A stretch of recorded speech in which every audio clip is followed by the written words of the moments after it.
Lakas na pagka-Filipino ni Avon Adorna.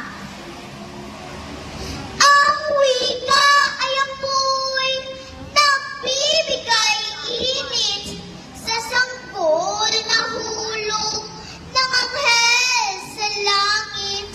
Ang inang umalong at siglang umawit. Wikang Filipino ang siyang ginamit.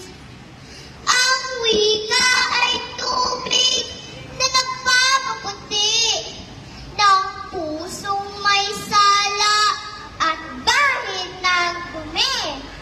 Manalangin lamang at saka magsisi at patatatawarin ng buong mabuti.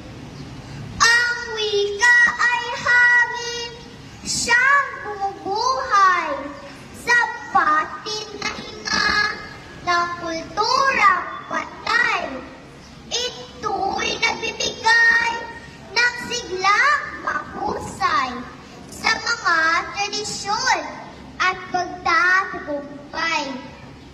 Ang wika ay bato na siyang tungkungan nitong mga paa ng mahal na bayan.